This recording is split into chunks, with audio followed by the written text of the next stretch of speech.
Welcome to speedearning.com। दोस्तों, आप हमेशा सोचते हैं कि स्टॉक मार्केट में अगर सही स्टॉक चुनना है तो उसका तरीका क्या है। सबसे अच्छे स्टॉक चुनने के लिए कई सारे स्क्रीनर्स होते हैं। यहाँ पे हम डरवास स्क्रीनर का इस्तेमाल कर रहे हैं। मैंने एक वीडियो बनाया था। डरवास एक डांसर थे जिन्होंने बहुत अच्छे तरीके से इन्वेस्टमेंट किया। वो बॉक्स थ्योरी उनके सामने आई। उन्होंने $10,000 से $10 करोड़ बनाए 3 सालों की तेज़ी में सिर्फ। तो सबसे तेज़ गति से अच्छा इन्वेस्टमेंट करके बाहर निकलने का जो तरीका है उसी को फॉलो करते हुए ये स्क्रीनर बनाया गया है। अब इस स्क्रीनर में आपको यहाँ पे बहुत सारे स्टॉक्स दिखते हैं, तो आप कंफ्यूज होते हैं कि कौन सा शेयर है जो मेरे लिए सही रहेगा। दोस्तों, मैं आपसे हमेशा कहता हूँ कि ट्रेडिंग अगर आपको करनी है तो पहले आप फंडामेंटल एनालिसिस कर लीजिए। ये मिथ फैला हुआ है सब जगह कि फंडामेंटल का काम तो सिर्फ इन्वेस्टमेंट के लिए पड़ता है, लॉन्ग टर्म इन्वेस्टमेंट के लिए, ट्रेडिंग के लिए, शॉर्ट टर्म के लिए, स्विंग ट्रेडिंग के लिए फंडामेंटल का क्या रोल है। लेकिन अगर अच्छे स्टॉक में काम करेंगे तो आप सबसे अच्छा रिजल्ट लेके आएंगे।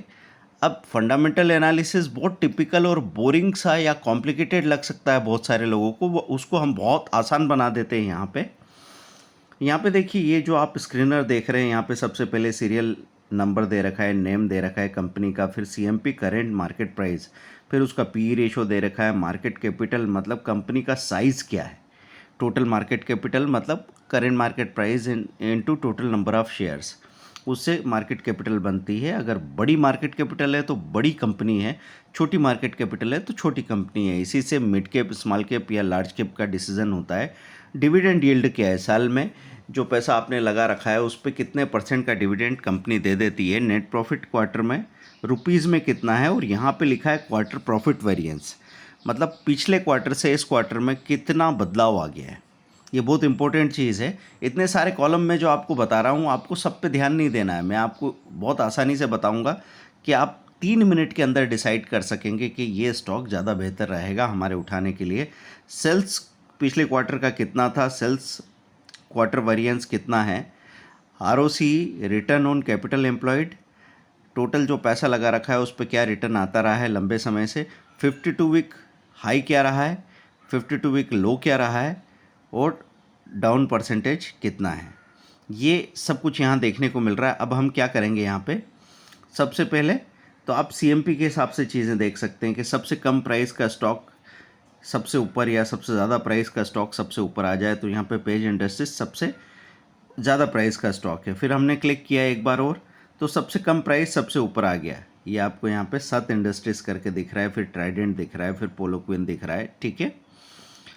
अब अगर आप कम प्राइस वाली चीज़ें करना चाहते हैं तो यहाँ से उठा के देख सकते हैं, और ज़्यादा प्राइस वाला स्टॉक खरीदना चाहें तो पेज इंडस्ट्री जैसा शेयर, यहाँ सीएमपी को क्लिक करने से ये पूरा स्क्रीनर इस हिसाब से अरेंज हो जाएगा। दोस्तों, अब आपको ये बिल्कुल नहीं सोचना है कि 40,000 रुपये का शेयर है तो इसको लेके क्या फ़ायदा होगा। आप देखिए फ़ायदा क्या हुआ। पेज इंडस्ट्रीज़ को मैं क्लिक करता हूँ, यहाँ पे की पॉइंट्स सारे दिख रहे हैं मुझे।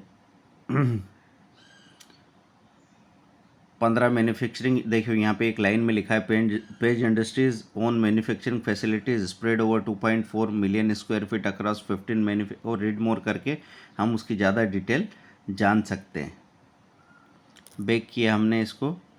अब हम यहाँ पे आके इसका चार्ट देखते हैं। तो आपको ये समझाने की कोशिश कर रहा हूँ कि आज से कुछ समय पहले की बात करूँ मैं तो ये प्राइस था 30,000। जिसने एक शेयर लिया उसको 40,000 25% का रिटर्न मिल गया।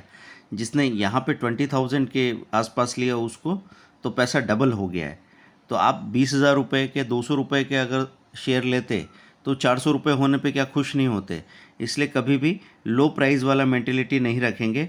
अब इसके प्रोज एंड कॉन्स यहाँ दिख रहे हैं। प्रोज मतलब कंपनी की अच्छी बातें क्या हैं, कंपनी ने डेट रिड्यूस कर लिया है, कंपनी डेट फ्री हो गई ऑलमोस्ट, आगे क्वार्टर अच्छे देगी, company has a good return on equity 43% का आरओसी दिखा रहा है, company has been maintaining A healthy dividend pay out 77% का डिविडेंड देती है, और सेल्स ग्रोथ पिछले 10 साल से 18% का। देखिए इसका प्रोडक्ट क्या है, जोकी करके जो अंडरवियर आप पहनते हैं, जो ब्रांड है अंडरगारमेंट्स का, वो इसका प्रोडक्ट है। Stock is trading at 40। अब कॉन्स की बात करें, इसमें खतरे वाली या बुरी बात क्या लग रही है, अपनी बुक वैल्यू से 44 गुना ज़्यादा है। और दूसरा, कंपनी ने पिछले 5 सालों में 10% का सेल्स ग्रोथ ही दिखाया है। पीयर कंपैरिजन में ये सारे पीयर कंपनी मतलब जो इसी तरह के बिजनेस में पेज इंडस्ट्री की तरह केपीआर मिल है, रूपा एंड कंपनी, गोकुलदास है, केवल किरण है, काइटेक्स गारमेंट है, पर्ल ग्लोबल है। अब इसमें आपको मार्केट कैपिटल देखें तो सबसे ज़्यादा मार्केट कैपिटल पेज इंडस्ट्री की है, मतलब ये सबसे बड़ी कंपनी है। पी रेशो इसका ज़्यादा है, मतलब ये अभी महंगा तो हो गया है। लेकिन नेट प्रॉफिट को अगर हम देखें तो dividend yield, net profit, quarter profit, ये सब कुछ ठीक है, अच्छा है। सेल्स का ग्रोथ, ये सब आपने यहाँ पे देखा। अब यहाँ पे नीचे हम लोग देखते हैं ऑपरेटिंग प्रॉफिट, ये जो हाईलाइटेड कर रखा है profit before tax, net profit देखा जाए तो पहले देखिए अलग ये क्वार्टर्स में दे रखा है, कहाँ कहाँ से आया है ये आप देखें। मार्च 19 से लेके सितंबर 21 तक लगातार कैसा कंसिस्टेंट परफॉर्मेंस है, ये आपको यहाँ पे देखने को मिलेगा। 75, 111, 115, 87, 31, यहाँ -40 हो गया था। 111, 154, 116, 11 और यहाँ से सीधा 160 हो गया है दोस्तों। अब हम सीधा यहाँ पे नेट प्रॉफिट के बाद ईपीएस देख सकते हैं। ईपीएस कितनी थी, 35 से शुरू हुई, 52, 80, 100, 137, 175, 207, 238, 311, 353, 395 का ईपीएस हो गया है। डिविडेंड पे आउट लगातार बढ़ता चला जा रहा है सारे क्वार्टर्स में। अब नीचे जाके ये बैलेंस शीट में सब लायबिलिटी वगैरह बता रखी है, टोटल असेट बता रखी है, असेट भी बढ़ती जा रही है लायबिलिटी के साथ में। अब हम नीचे जाके ये देखेंगे कि शेयर होल्डिंग पैटर्न कैसा है। तो शेयर होल्डिंग पैटर्न मार्च से लेके प्रमोटर का पैटर्न आप देख रहे हैं 48% से ये लगभग एक जैसा रहा, लेकिन अभी थोड़ा सितंबर 21 में हल्का सा प्रमोटर ने अपनी होल्डिंग खाली की है। एफआईआई की होल्डिंग पहले ज़्यादा थी 2019 में, अभी वहाँ से थोड़ी कम हो गई है। डीआईआई की होल्डिंग लगातार बढ़ती चली गई है, 3.17 से लेते हुए 18.2% तक चली गई है। गवर्नमेंट की होल्डिंग भी इसमें बढ़ गई है और पब्लिक की होल्डिंग 12% से घट के 9.54% हो गई है। तो दोस्तों प्रमोटर की होल्डिंग अच्छी होना अच्छी बात है। डीआईआई, एफआईआई अगर अपना पैसा उसमें डाल के रखते हैं तो ग्रोथ के चांसेस बहुत बनते हैं। पब्लिक की होल्डिंग कम हो तो ये कोई बुरी बात नहीं है, क्योंकि पब्लिक पैनिक में कभी भी स्टॉक बेच के चली जाती है तो उसमें बड़े बड़े डिप आ जाते हैं। तो ऐसे करके आपने यहाँ पे एक स्टॉक की पूरी डिटेल्स देखी है। अब मैं बैक करके जाता हूँ और यहाँ पे हम सबसे कम प्राइस वाले स्टॉक की भी डिटेल देखने की कोशिश करते हैं। ये 7 इंडस्ट्रीज़ पे हम लोग पहुँचते हैं। अब इसका चार्ट देखते हैं। सबसे पहले मैक्स चार्ट देख लीजिए कि लंबे समय से उसका चार्ट किस तरीके से परफॉर्म कर रहा है। देखिए 7 इंडस्ट्रीज़ की पॉसिबिलिटी क्या है कि ये कभी 100 रुपीज़ के आसपास हुआ करता था और अभी आपको ये 40 रुपीज़ में मिल रहा है। अब इसमें क्या बेहतर हो गया है, company is expected to give good quarter, अच्छे क्वार्टर देने की बात हो रही है। लो रिटर्न ऑन इक्विटी, ये इसका कौन है, पिछले 3 साल से लो रिटर्न ऑन इक्विटी है। ये पीयर ग्रुप कौन से इसके, Adani enterprise, Redington, edges logistic, rain industries, MMTC, CarTrade और पीटीसी इंडिया।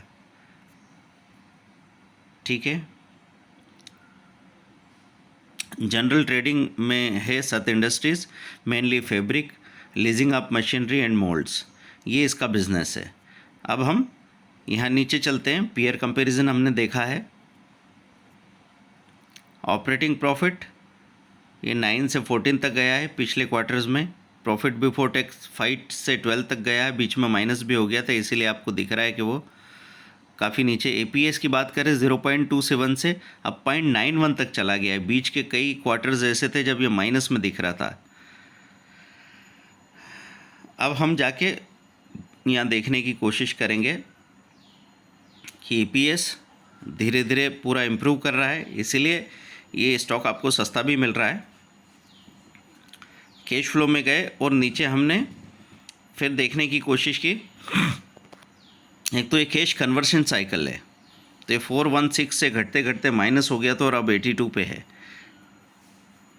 इसीलिए आपको दिख रहा है कि 100 रुपये का शेयर था वो अब शेयर होल्डिंग पैटर्न में आके देखते हैं हम। प्रमोटर की होल्डिंग है 51% और पब्लिक की होल्डिंग है 48%।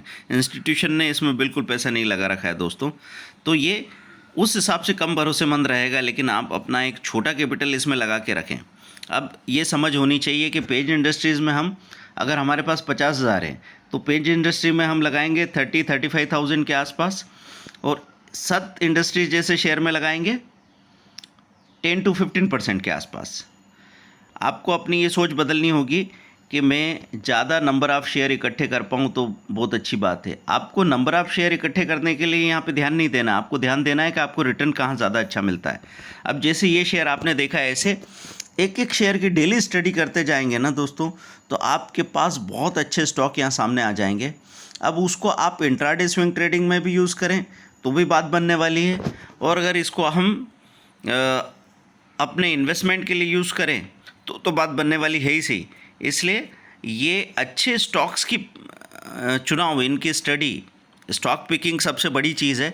तो जितना फंडामेंटल स्टडी और चार्ट आप देखते रहेंगे उतना ही आपको फ़ायदा होगा। अगर यहाँ पे बहुत सारे लोग बहानेबाजी करते हैं, प्रोक्रेस्टिनेशन होता है कि नहीं सर हमारे पास टाइम नहीं, हम बहुत बिजी हैं।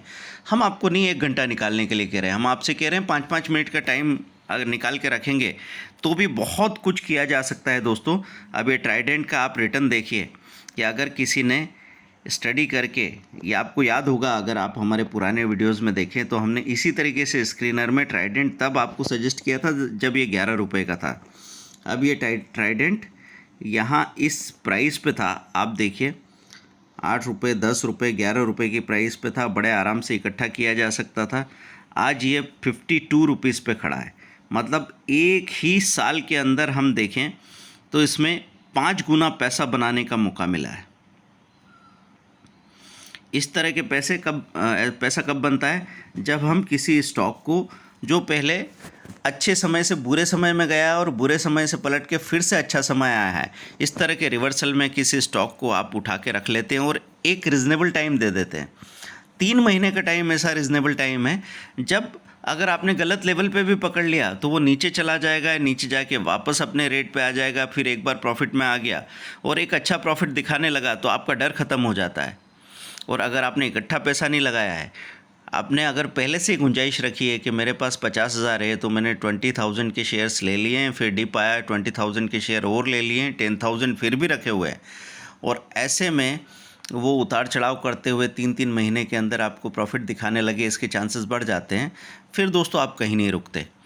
तो स्टॉक मार्केट में ये स्टडी, इतनी सी मेहनत आपको करनी है, लेकिन आप अगर सोच रहे हैं कि ये पैसा ऐसे बैठे बैठे मिल जाएगा तो नहीं होगा। आपको मेहनत करनी पड़ेगी। शरीर की मेहनत नहीं है, दिमाग की मेहनत है।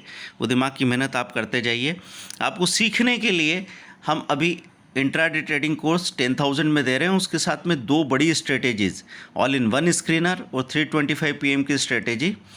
ये 3,000 की 2 स्ट्रेटेजी, 6,000 की स्ट्रेटेजी फ्री ऑफ कॉस्ट मिलेगी। तो 10,000 में अगर आपने अभी बुक किया इस वीडियो के सुनने के 48 आवर्स के अंदर, तो आपको 1 मंथ का डेली मैसेज सपोर्ट, 2 बार मैसेज आपको मिलेंगे, ट्रेडिंग मैसेज, ताकि हैंड होल्डिंग हो जाए। आपको ये घबराहट नहीं रहे कि मुझे डिसीजन लेना नहीं हो पाता, अभी मैं नया हूँ। आप छोटे छोटे वॉल्यूम के साथ एक्सपेरिमेंट करें। जैसे जैसे आपको वहाँ फ़ायदा मिलता जाएगा वैसे वैसे आपका कॉन्फिडेंस बढ़ता चला जाएगा दोस्तों। ये देखिए ट्राइडेंट किस तरीके से परफॉर्म कर रहा है, और इसमें भी हम नीचे जाके इसकी शेयर होल्डिंग पैटर्न तो कम से कम देख ही सकते हैं। इसका EPS भी कैसे बढ़ते बढ़ते ऊपर आ रहा है, हमको नज़र आ रहा है। आपको ऐसे कम समय है तो कम समय में सीधी जो खास चीज़ें वो स्कैन कर लीजिए। देखिए प्रमोटर की होल्डिंग 73% है। FII ने भी 2.14% पैसा लगा रखा है। DII ने थोड़ा पैसा लगाया है। गवर्नमेंट ने भी पैसा लगा रखा है इसमें। पब्लिक का पैसा 22% है। तो ऐसे करके ट्राइडेंट एक अच्छा ऑप्शन आपके लिए बन सकता है। Thank you very much. ये वीडियो कैसा लगा आप कमेंट करेंगे, शेयर करेंगे, लाइक करेंगे। अपने सारे सोशल मीडिया पे आपको इसको शेयर करना है दोस्तों, ताकि हम आगे आपके लिए ज़्यादा से ज़्यादा काम कर सकें।